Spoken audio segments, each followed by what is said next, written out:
الكبده اللي هعملها لكم النهارده دي غير اي كبده دقتوها خالص، انا متاكد انها تعجبكم جدا ان شاء الله. يلا نسمي بالله ونشوف هنعملها ازاي، بس اوعوا تنسوا اللايك والشير. هنجيب الكبده نقطعها قطع صغيره اسكندراني زي دي كده، وانزل بيها في مصفى، ونعصر عليها عصره ليمونه وبلاش خل عشان بيزفرها. وهنجيب بوله نحط فيها البهارات دي: معلقه كزبره كبيره، ربع معلقه قرفه، ربع معلقه فلفل اسمر، ربع معلقه جنزبيل، نص معلقه توم باودر، نص معلقه ملح، ونص معلقه كمون، مع معلقه توم كبيره مفرومه.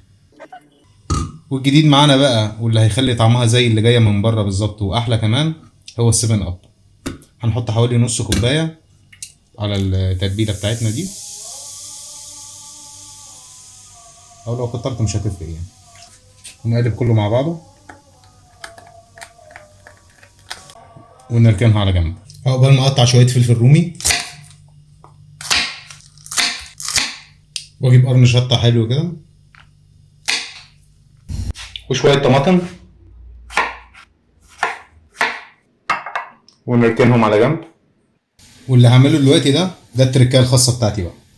بجيب الطاسه احط فيها شويه زيت وانزل فيها الكبده بتاعتي تاخد تشويحه دقيقتين عشان بس تنزل ميتها والزفاره اللي فيها، وبعد كده نغير لها الزيت تاني ونسويها بقى.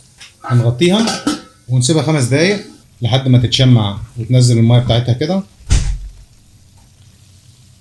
ارفعها وانزلها في المصفى تاني تصفي الميه بتاعتها، وارجع بالطاسه تاني على النار، احط فيها شويه زيت ومعلقه ليا، وانزل عليهم ببصله كبيره متقطعه، ويا دوب تدبل حاجه بسيطه كده.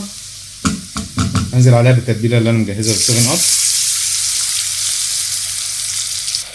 واول ما ريحتها تطلع كده انزل عليها بالكبده بتاعتي تاني،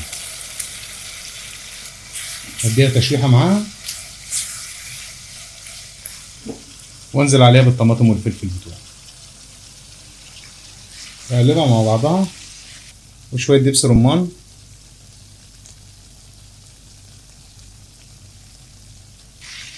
ونسيبها 10 دقايق على نار عاليه. لازم تكون النار عاليه علشان الكبده بتاعتي ما تنشفش وتبقى مجلده.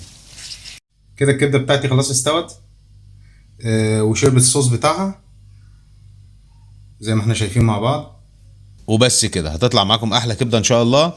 تقدموها مع قرن شطه وشويه طحينه ودولي، وكل سنه وانتم طيبين. جربوها وان شاء الله هتطلع معاكم زي اللي انتم شايفينها دي بالظبط واحسن كمان.